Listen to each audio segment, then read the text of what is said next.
She sounds very familiar now, that woman who tells us the recording in progress each month. Well, let's begin. Good evening, everybody, and welcome to St. George's Talks, a monthly series on themes relevant to either Whitechapel in London, where St. George's Church is, or German history and culture, which is what St. George's represents. Guten Abend, meine Damen und Herren, und willkommen in St. Georg's Vorträge. I always do a little bit of German at the start because of the history of the building. It's German associations and so on. But the rest of the evening, I'm afraid, will be auf English. So those of you tuning in online, welcome. And it's best if everybody mutes. The video is up to you. My name is Rick Jones. I'm the chair of the committee which looks after this historic building, which has hardly changed since it was built by German migrants 260 years ago. Its box pews, Walker organ, German gravestones and memorials intact. For years it was looked after by Historic Chapels Trust, a branch of English Heritage, but now it's independent and must fundraise for its keep itself. So hence these talks. Our speaker is a conservationist and former trustee of the Spitalfields Trust, so he knows this building well. He's led the bodies which restored the Painted Hall in Greenwich and the Grade 1 listed buildings of Bart's Hospital, the Hogarth Stairs and Great Hall.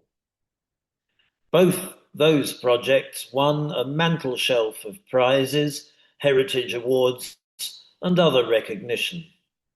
Last year, our guest speaker was presented with the Freedom of the City for his work at Bart's and Project of the Year from the Royal Institute of Chartered Surveyors for what he's going to talk about tonight, namely the preservation of the Sheerness Dockyard Church, a building and a town he loved so much he went and lived there.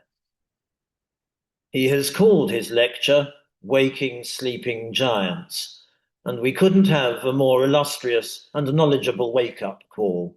So will you welcome, please, the city's freeman and lauded conservationist, Will Palin.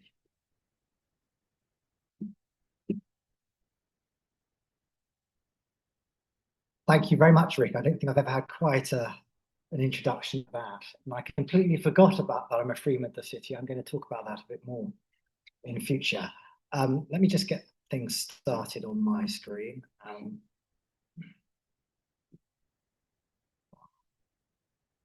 So I'm going to talk this evening about, okay.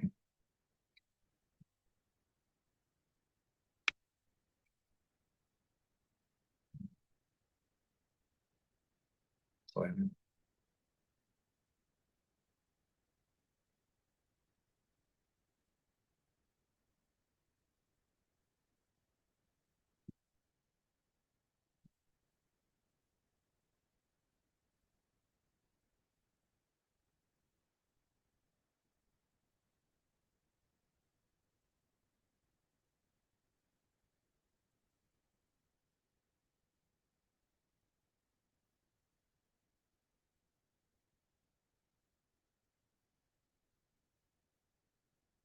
I don't know where the meeting window is.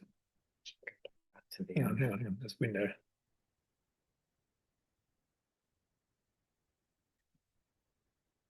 This one, isn't it? Oh, hang on. What's that? That's it.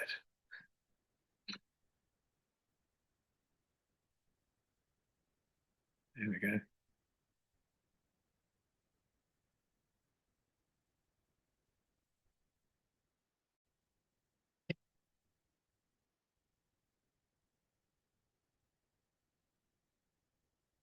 How's that? Excellent. I'm sorry about that slight technical hitch. Yes, I was going to talk to you this evening about 3 projects which I've worked on over the last 10 to 15 years or so, all different, but all with common challenges. Briefly, to begin with, I wanted to talk about the Painted Hall at Greenwich. I think I may have even spoken about this building here before, so I won't go into great detail.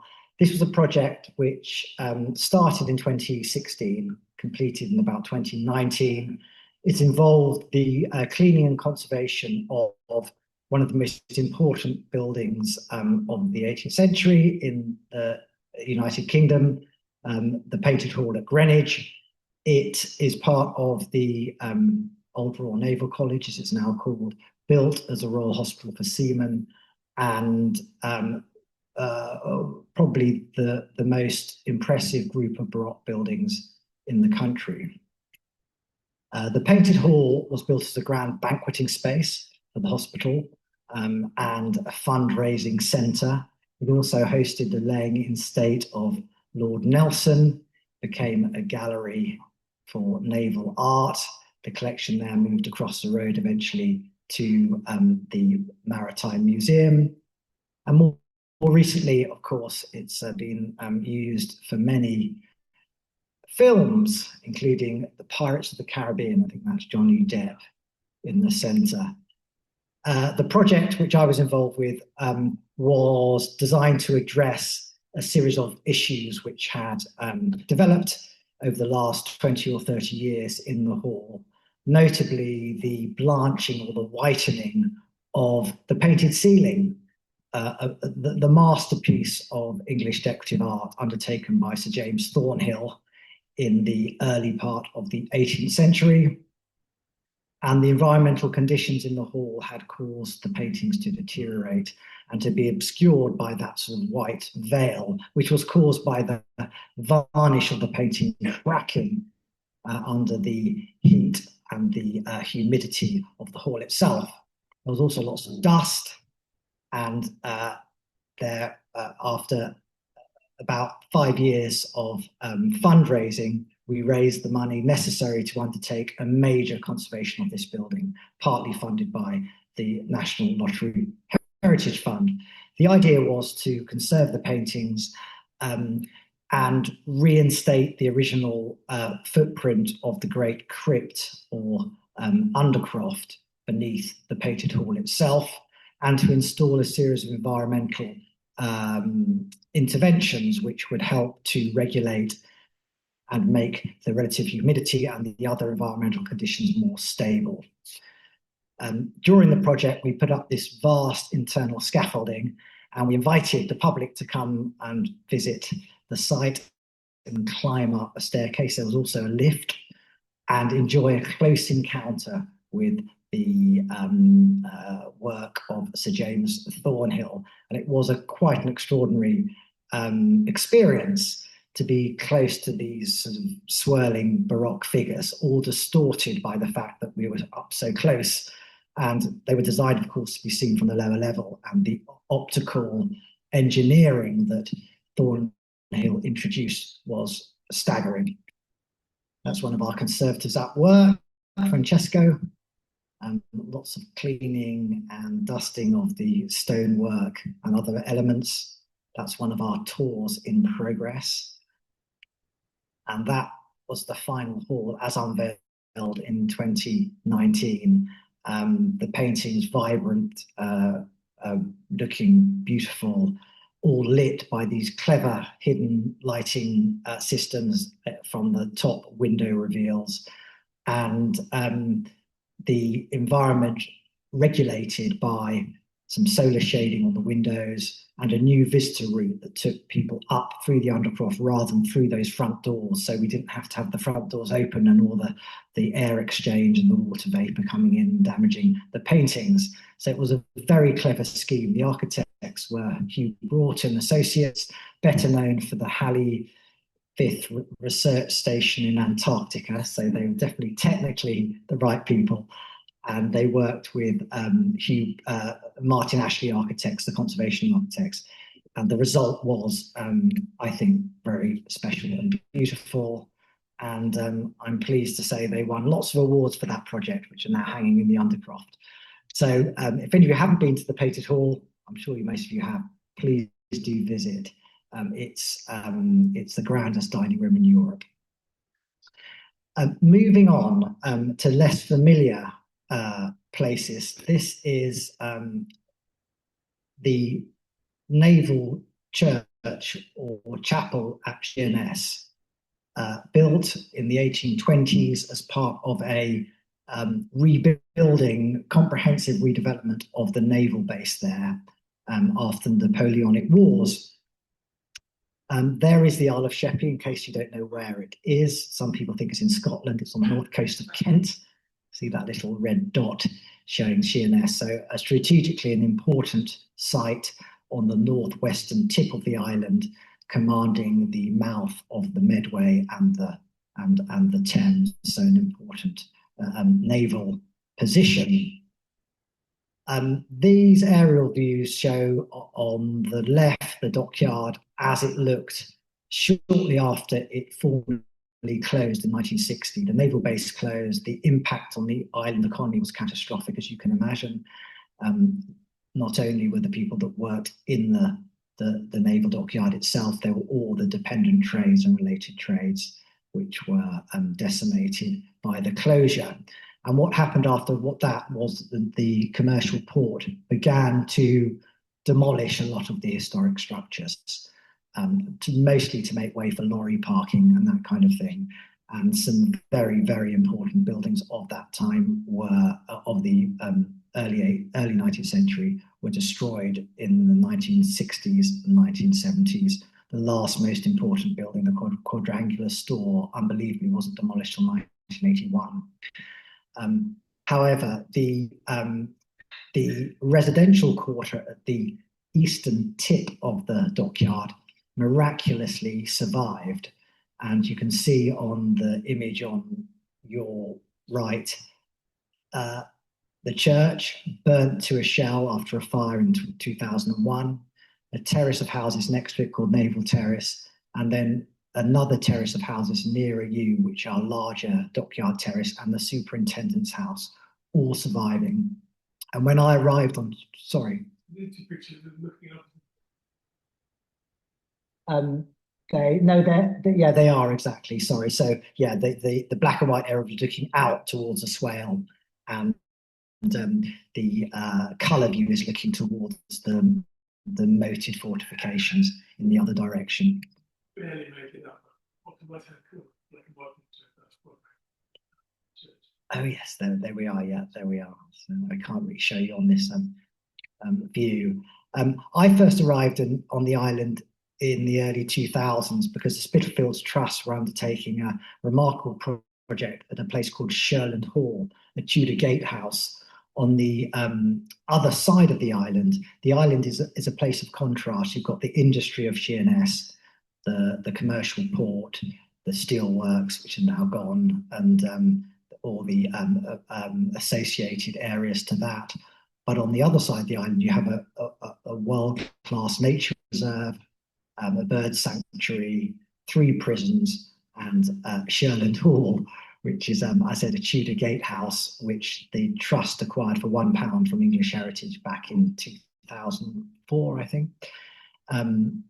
So it was on one of the visits to Sheerness that we explored the island and came across, first of all, this terrace, Naval Terrace, which looks like it sort of dropped from Bloomsbury into the Sheppey marshes. Very kind of sophisticated but restrained urban architecture, which you wouldn't necessarily expect to find here.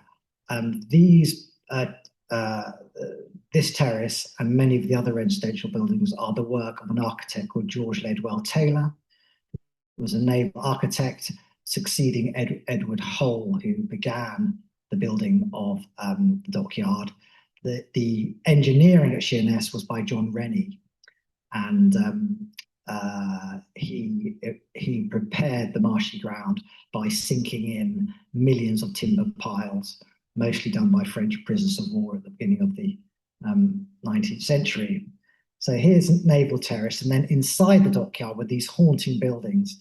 This is the superintendent's house, and the residential quarter where this building stood was owned by one developer who was a North London developer, slightly I have to be careful because this is going to be recorded. He was an interesting character, and he had acquired the site at the knockdown price and had a scheme to build about 200 flats in the landscape. So a few of us got together, and with the help of other heritage bodies, we fought off this application. And then we gathered some very brave people, many of them from Spitalfields, to put money in a pot to buy the developer, which happened. And this building and the adjacent terrace, Dockyard Terrace, were bought by individual owners via a back-to-back arrangement with the Spitalfields Trust involved. And they've now all been beautifully restored. So that's Dockyard Terrace as it was, as it is now. That's the landscape as we inherited it. And that's how things are looking there today. So a great success story inside the Dockyard. These buildings were all on the Historic England Building at Risk list. They've now all been removed. So that represents great progress. However, there was one building which looked to many people like it was too far gone, and that was Dockyard Church itself. As I said, it suffered a catastrophic fire in 2001, and it stood a forlorn ruin at the entrance to the Dockyard. And when we first arrived, there it was, this haunting, monumental neoclassical building. Its tower burned, the tower surviving, but the shell burnt out, and the flagpoles, the weather vane almost sort of toppling off the top of the church. It was a very sad sight. This is the view towards the church from inside the Dockyard before the houses there were restored, this overgrown avenue where the naval officers and other workers would have processed through a cast iron door in the Dockyard wall onto the church itself. And that is the avenue restored, but still showing in the distance the shell of the church. This is a wonderful view showing a sort of ragged cadet band in the foreground with the church behind, and Naval Terrace. This view dates from about the 1870s. This is a terrible fire of 2001 captured by a local resident at the time. And that was a building that we were faced with when we decided bravely to try and do something about it, possibly take it on. The problem was another developer owned the church, and he had his own plans to convert it into 20 or 30 flats and build houses in the grounds. His scheme wasn't viable, and I think the plan was probably just to let the church fall down and then build. But we managed to galvanize the local authority to put pressure on him, and eventually, thanks to an intervention from Save Britain's Heritage, which I was at the time director of, which was helpful, we went to a planning inquiry, and the inspector refused to extend the planning permission of this particular developer, and that left it open to be compulsory purchase, which it was by Swale Borough Council, and passed on via the Spitalfields Trust to a new preservation trust that we set up, the Sheerness Dockyard Trust. And so there it was. In 2015, we had this building, and it was obviously in a parlous state. Here are some views of this is the wonderful cantilevered stone staircase, destroyed in the fire when the masonry fell from above, and this spectacular Ionic portico. And that was the interior of the church, as was, with trees growing up inside it. So there it was. Anyway, we decided that we needed a vision, and the vision for this building was based on two things. The church had been deconsecrated in the 70s, so there was no real hope of it ever becoming a place of worship again.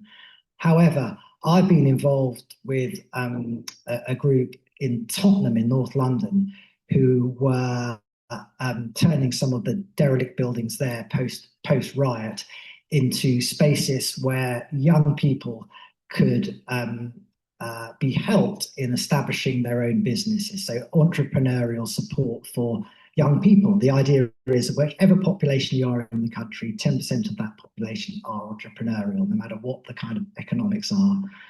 And if you can get those people in and help them, you can set people on their way to independence and setting up their own business. So that was one component, and we got some interest from the lottery over that. There is also an extraordinary object, which is the great Dockyard model, which was made in the 19th century, when fully assembled is about the size of the central area of pews in this church. It's so large that it wouldn't even be accommodated in the restored church, but we had a vision to at least start repairing elements of it and put it on public display. It was in a store in Portsmouth, looked after by English Heritage, and it's of a large scale. Everything is beautifully detailed. You can look inside, you can see the internal lanterns, the fireplaces, the windows all painted. Exquisite object, and we knew that it deserved to have a public airing.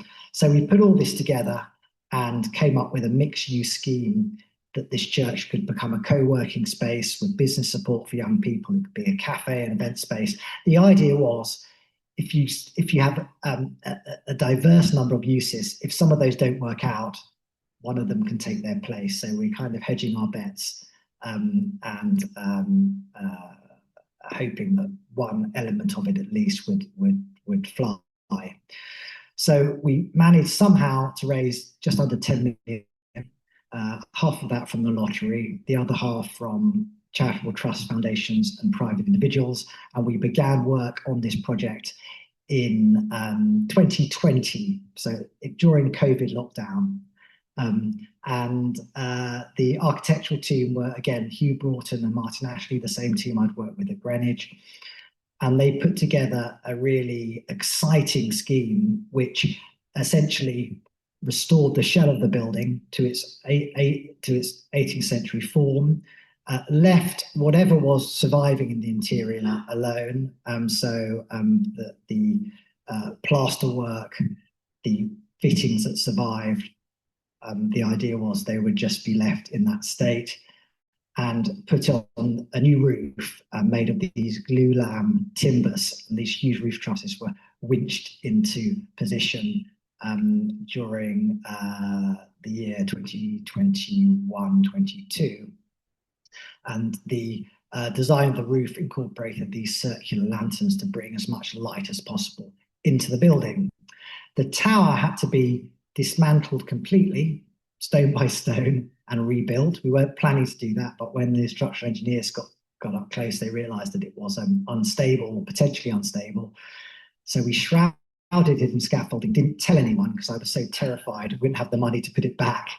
And the tower was rebuilt, and it's absolutely beautiful.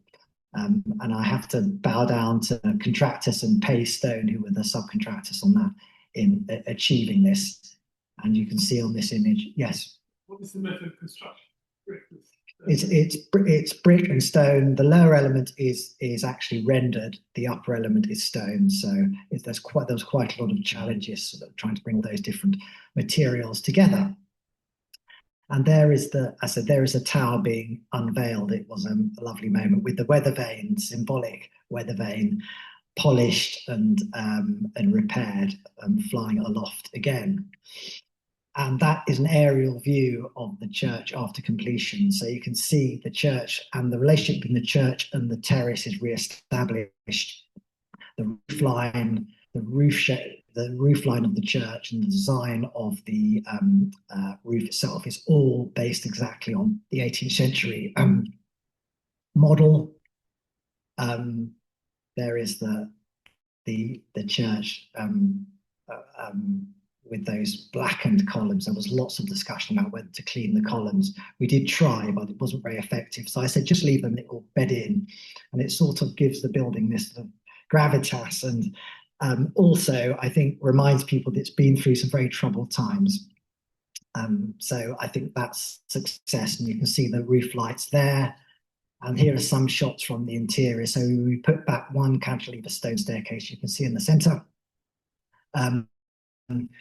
The co-working space, the office space, is on the gallery level, which we placed on the original pattern of the Georgian church, and we put a bridge across the far end of the church to allow people to circulate freely above. And then beneath the gallery are meeting rooms, a cafe, and we've kept the whole volume of the church intact. So there's a great event space, and I've since the church reopened, they've had immersive theatre, they've had sort of trade fairs, they've had conferences, they've had music concerts, and it's all working beautifully.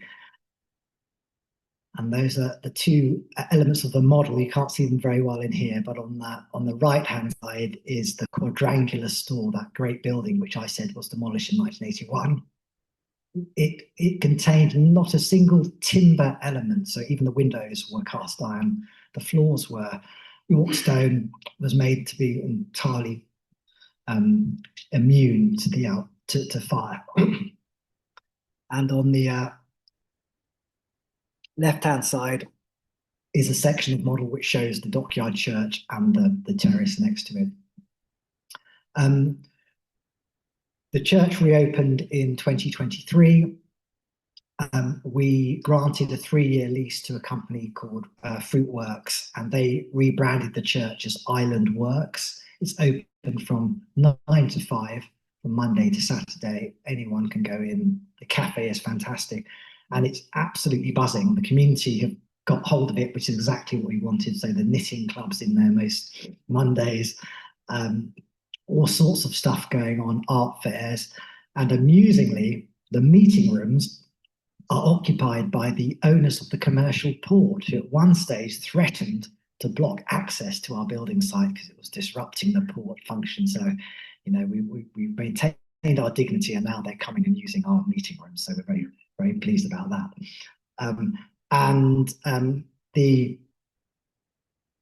As Rick alluded to, the really wonderful news is that earlier this year it won the RICS UK Project of the Year across all categories. And it won 4 out of the 7 Southeast RIBA awards 2 weeks ago. And now, tomorrow, I'm going to meet the judges for the National RIBA Awards. So a wonderful thing for Sheppey. I mean, this is a place which is the 32nd most deprived ward in the country, major economic challenges. And they've now got a building which is world class, and people are coming from Tunbridge Wells to visit, which causes much amusement. And it's a real beacon of hope there. And I can't recommend too highly a visit to this building. So that's Dockyard Church. I'm moving on to the latest project. This is at St. Bartholomew's Hospital in the City of London, which unbelievably celebrated its 900th anniversary 2 years ago. So 902 years old this year. Rick jumped the gun a bit because we haven't actually finished this project. So it will hopefully complete in August, but I'll come back to that in a moment. The hospital, as I said, founded in 1123, together with the Priory, which was on the adjacent site, founded by an enigmatic English priest called Rahia. We don't know much about him, but we do know that at some point he went on a pilgrimage to Rome to atone for his sins and to make up for his dissolute lifestyle that he had lived up to that point. So off he went to Rome. He became very ill.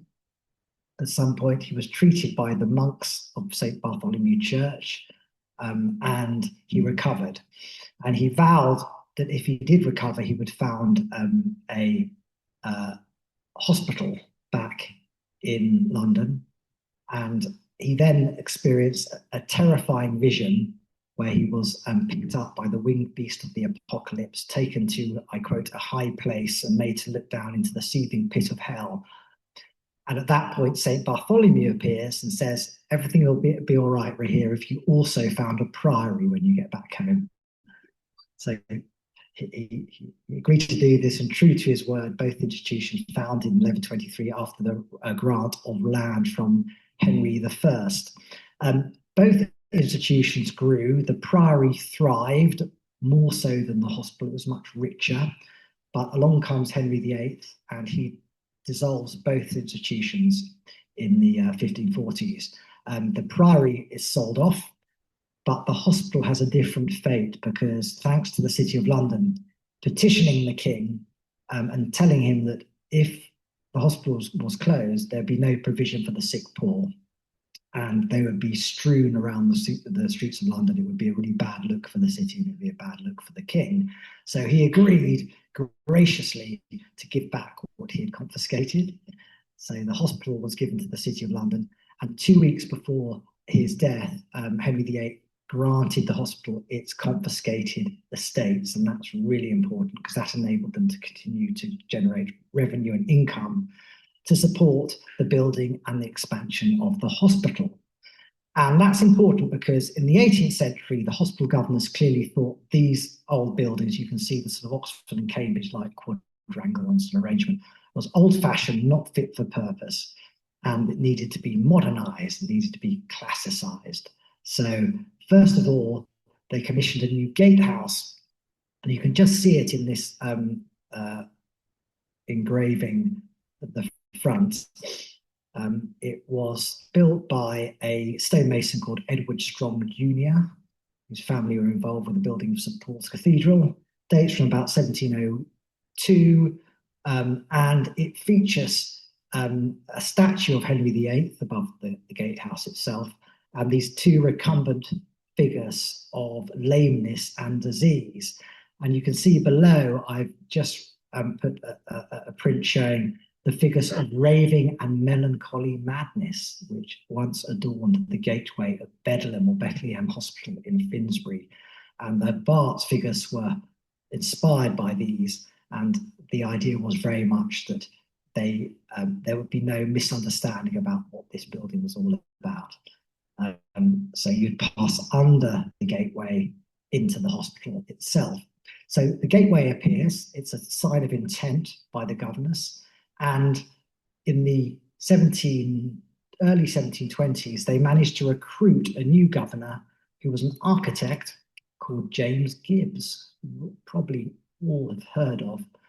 Gibbs, the leading classical architect of the 18th century, he had trained in Rome under Carlo Fontana. He came to England, and his first great building was St. Mary Le Strand Church. And you can see that in the centre top there. And its Italianate Roman sort of form was much admired. And he went on, of course, to build Martin in the Fields, the Radcliffe Camera in Oxford, Senate House, and the Gibbs Building at King's College, Cambridge. So it was after he built Mary Le Strand that he came to Bart's, and he recognised that there was an opportunity for him here at the hospital. And the governors asked him if he would prepare a master plan for the new hospital, which he did, and he offered his architectural services free of charge. And Gibbs came up with this innovative idea of a square or a courtyard. And the idea was it would be constructed from 4 independent blocks, 3 of which would house wards for patients, and the 4th, which is the one in the view on the screen, was to be the administration block. This was the north wing. And the idea of keeping them separate was that it would prevent the spread of fire, possibly the spread of infection, but most importantly, so the hospital could be built in phases. So you raise money, build one block, raise a bit more money, build the next, and they could function independently.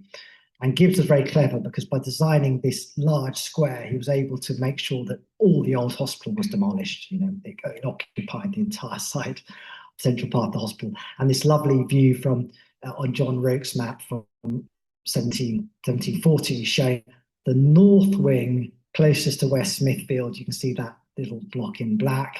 And then the south wing, and then a bit of old hospital between the two of them. So they haven't quite finished the project there. Here's the north wing. This is north wing as it looked before we started our project. It features these projecting pavilions either end, one of which housed the treasurer and the counting house on the left, and the other which housed the hospital clerk and steward. There were various rooms for admitting patients on the ground floor, and the entire 2 stories of the middle part of the building are occupied by the Great Hall. The building was intended as the fundraising centre of the hospitals. So the idea is that when Gibbs accepted the commission, he would build something that was splendid and impressive. And Gibbs put his mind to this and came up with this idea that the staircase would be the first great, wonderful spatial experience, and then you would move up into the hall itself. But even before that, Gibbs introduces arch into the centre of the building, which you pass under. So you go through the Henry VIII gateway, past the ancient chapel of Bart's the Less, the hospital chapel, and then into this grand courtyard. That's the first really mind-blowing series of architectural episodes. Then you go into the building, and the climax is the Great Hall. And the idea is after that, you'd be so impressed, you'd leave lots of money to the hospital. And we still rely on that. Well, we did until we started the project. So here is the Great Staircase. Now, the story here, which many of you may be familiar with, was the hospital had lined up an Italian artist called Giacomo Amiconi to decorate the staircase. He was a safe pair of hands, a Venetian painter, did this kind of large-scale history painting. However, a local boy called William Hogarth was doing well for himself. He just published the Prince of the Rake's Progress, making a bit of money and a bit of an impression in the art world. And he saw this, a bit like James Gibbs did as an architect, he saw this staircase as being an opportunity for an English artist to demonstrate that they could compete with Italians and French artists. So Hogarth saw this opportunity and said to the governors, listen, I will do it, because I'm obviously the best, and I'll do it for free. Now, the trouble is Hogarth had never attempted anything on this scale before. And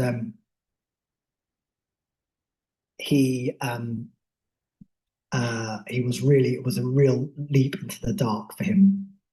He conceived 2 great paintings, biblical scenes from, or scripture stories, as he called them. We have the Pool of Bethesda, the largest painting in the center there, and the Good Samaritan, which is on the north wall of the staircase. They are remarkable.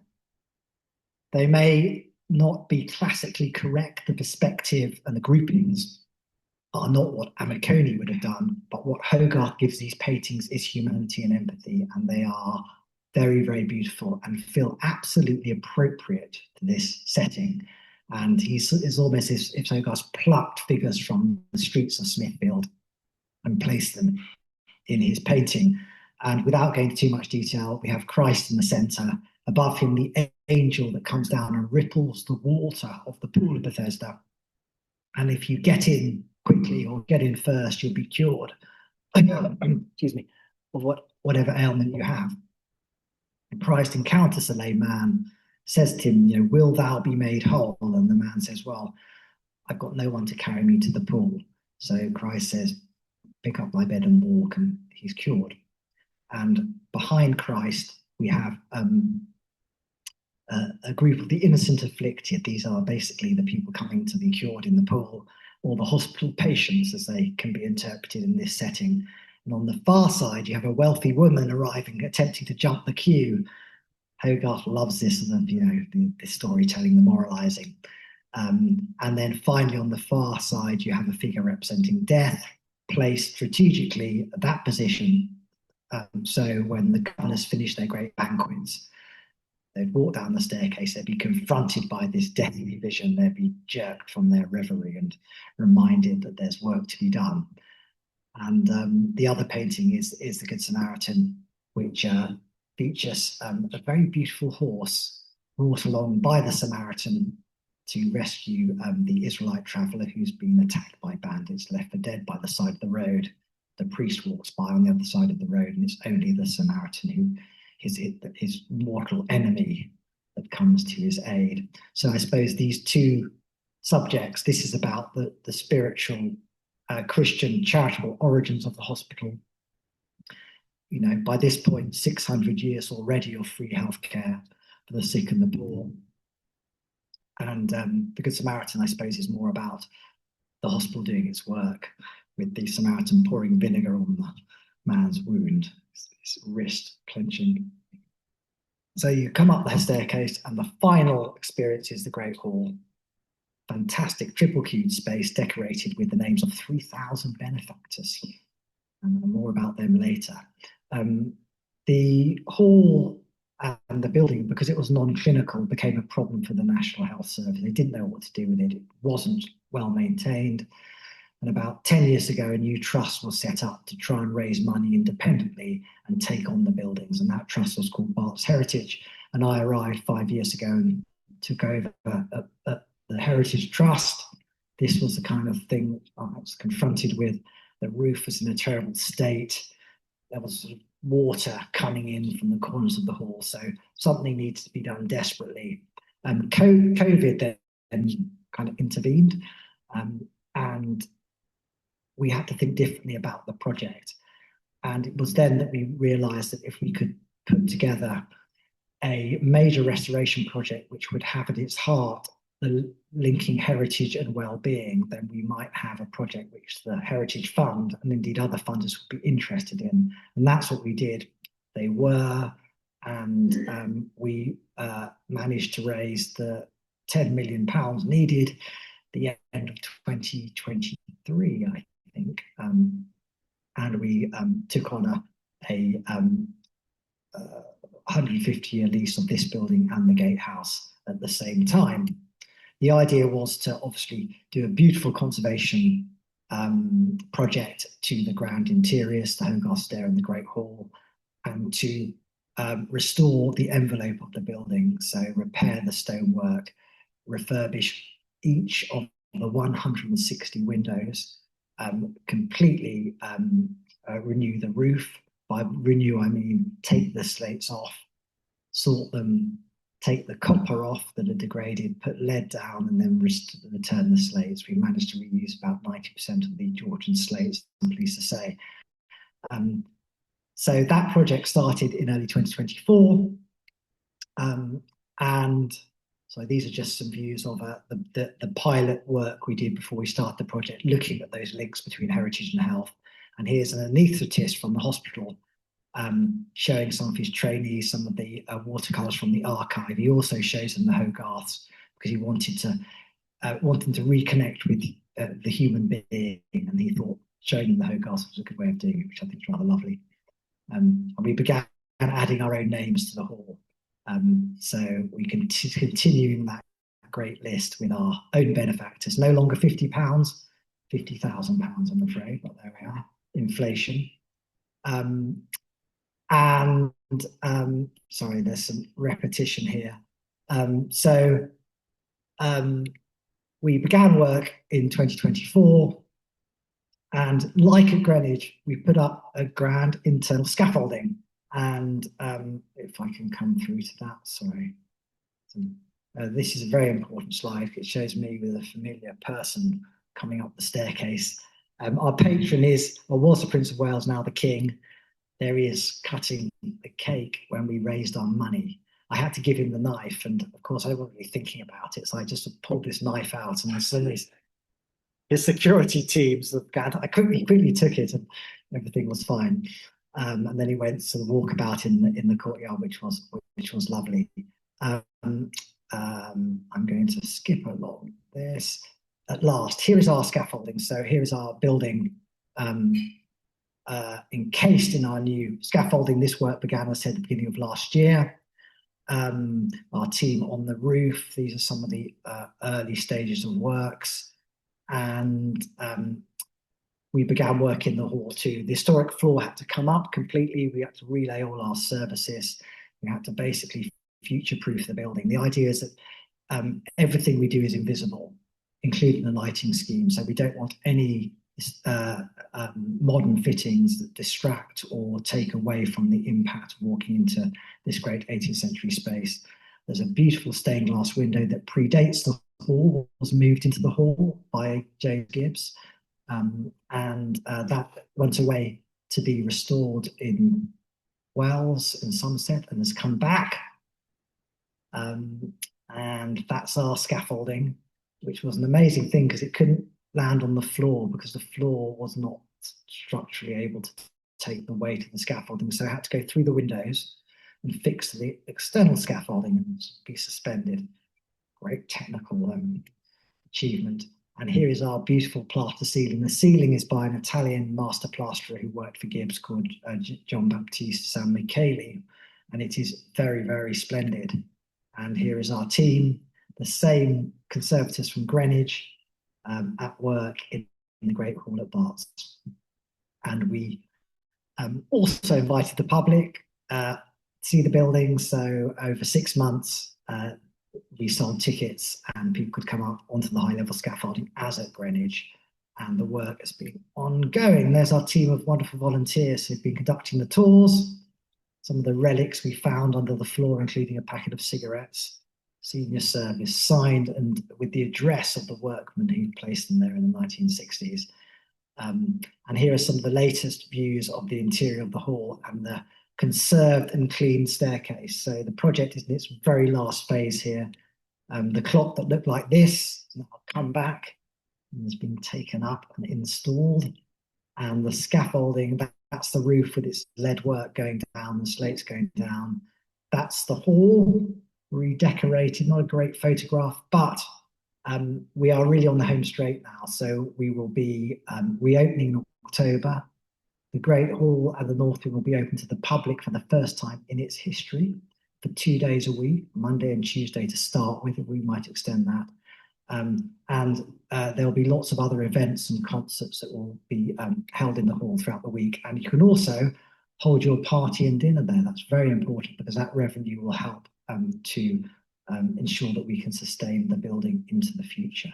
So come October, I expect to see you all at Bart's. I've gone way over time, so I'll shut up now. And thank you very much for listening to that. Thank you.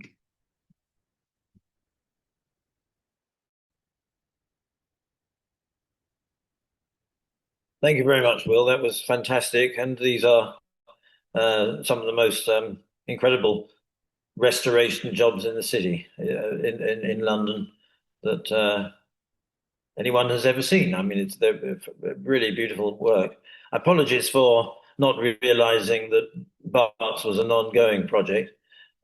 The original idea was for it to coincide with the 900th anniversary, as I read it. But absolutely right. Yes, but of course, yeah, it takes a long time. And other things. Yeah.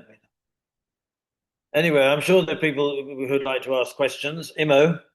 Yeah, I have a question. Thank you. You mentioned that there were 4 blocks to this. Yeah. You talked about the restoration of one. Yeah. What are the plans for the others? So the others all belong to the hospital. Well, 2 of James Gibbs's ward blocks survived, the east and the west wing. The south wing is where the modern hospital is. That was rebuilt in the early 20th century. And you walk in there and there's a great modern atrium. It couldn't contrast more with the Great Hall. It's one of the leading cardiac hospitals in Europe. It is a leading cancer hospital too. So, and it's a busy environment, and there are some challenges being a historic building embedded in the hospital, but we've been very well supported by the hospital, and the relations are good between us. Yes, please. I just can't believe how quickly it all happened. Look down through over the lockdown, and it's all finished. I mean, when you think about here, things take forever. Yes. To happen, but you're telling me it's like Sheerness finished. It's quite amazing. And so much how quickly it all happened. That's really kind of you to say. It seems like an eternity to me. You know, I had hair at the beginning and I didn't have any children. Now I've got a 9-year-old and a 7-year-old, and the rest is obvious. But that it's we had to get on with these things, particularly set Sheerness, where the building probably wouldn't have survived another winter. It shows it's possible, even with the most desperate buildings, to get them back on their feet in a fairly short time. And that project was just under 2 years. But considering the state of the building, I think that's quite impressive. But I never believed they would finish on time. But they still, even today, the contractors tell me they're still on for hitting the end of August this year for completion of the works. So that's down to them, and I have to give a big sort of praise to Coniston, who are the contractors there, and indeed at Sheerness, because they're the ones that do all the hard work. The houses in Sheerness, are they occupied by normal human beings? How are they allocated? They're what do you mean originally or now? Yeah, they're all, yeah, sorry. This lady's asked about the houses in Sheerness and what their use is. Naval Terrace, which is the terrace next to the church, they have been in private occupancy for a while because they were sold off by the port in the 1990s. And there are some locals live there, and there are some newcomers that live there. The houses inside the dockyard were bought by another group of people, some of whom live there, a couple of which are second homes. But the most important thing is that they're back on their feet after being derelict for 20 years. And you can get inside you can make arrangements to visit inside the dockyard too and see some of these houses. Yes, Cameron? Thank you very much indeed. You have clearly got incredibly gifted, talented craftsmen. And I mean, some of what we hear today suggests that in the UK we're actually struggling to be able to train and develop people to do the kind of work that's now required. Is that your experience? Are we struggling to find people with the level of depth, skill, and ability to do this work? Or are we actually quite fortunate personnel? So the gentleman was asked about the availability of specialist craftsmen on projects like this. It is getting harder. There's absolutely no question. And it's a major challenge that we all have to face, and ensuring that there is enough. There are enough training and the necessary skills are passed on, because we're going to be relying on the next generation to do this work. I'm in the privileged position of running these bigger projects, which tend to attract the best people, so we can get excellent craftsmen. But the carpenter at Sheerness, he retired after the project finished, and there are many other very accomplished craftsmen in different fields that have retired in the last 10 years I've worked with, and they're not being replaced in the same way. That's what worries me, that there won't be that kind of these guys have worked for 40, 50 years in their trade, and they know everything, and it's about ensuring that's passed on. But for younger people, it's challenging. It's not well paid generally. I remember getting a stonemason at Greenwich, and he said he could earn more money cleaning carpets than he could by being a stonemason. So there's something wrong there, and it's something that it is worrying.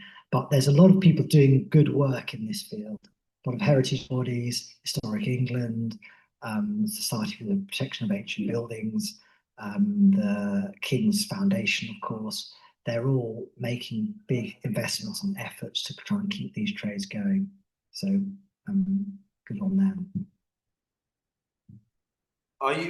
Is the Fruin school trust? I know that you're involved with that in Oxford, and that is.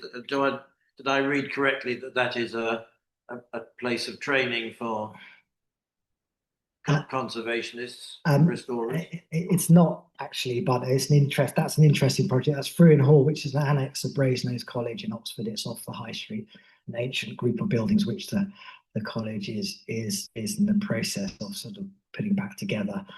That's going to be student accommodation. But with all these projects, there is an opportunity to use them as a way of training people up. And the best way of running an apprenticeship program is on an active project, you know, because that's where you can get most traction. So we try on all our projects we've worked on, we've always got apprentices, whether they're in the trades or even working in the administration or the contractual side of the project. That's important too. So we try and use these projects as a vehicle for that kind of thing. Yes.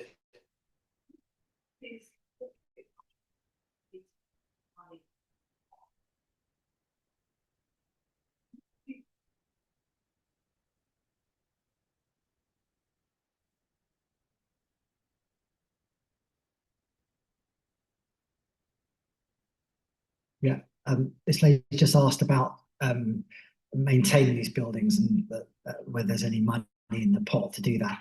With the lottery, they're quite good at ensuring that if you do a project, there will be an allocation of money which will be a guarantee to go on the maintenance of the building over a period of years.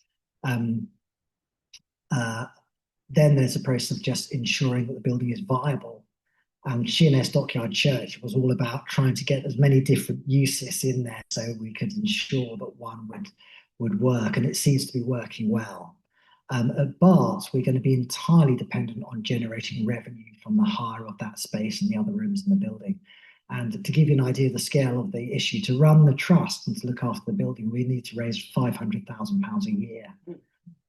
It's a big challenge, and it's a lot of major heritage sites around the country at the moment are having difficulties. It is hard, and the government haven't made it much easier with the various additional burdens that charities are put under at the moment. £500,000.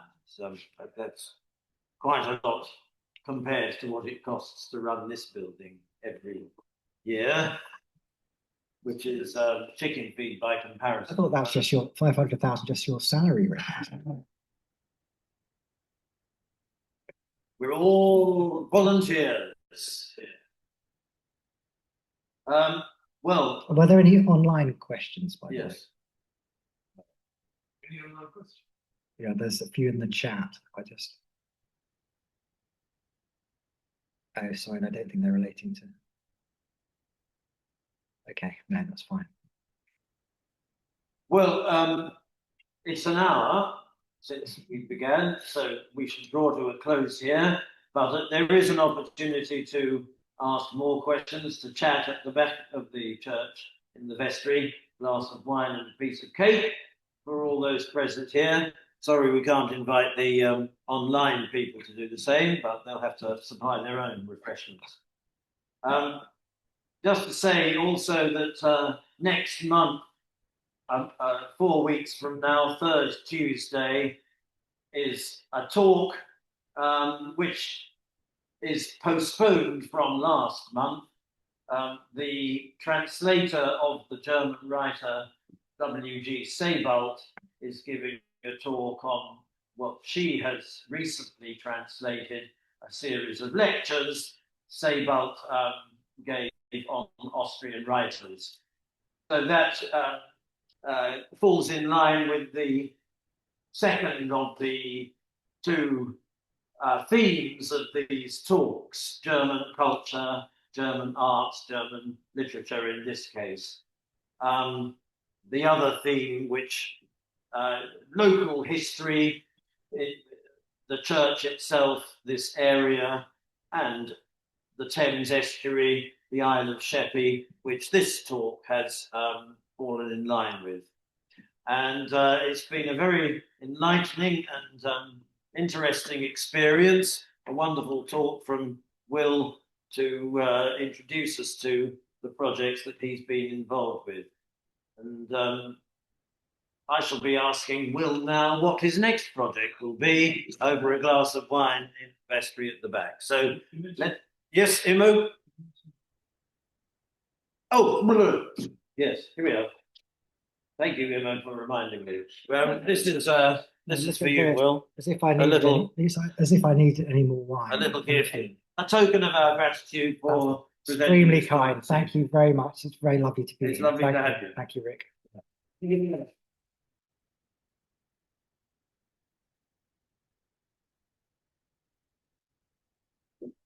Thank you all for coming. Please join us at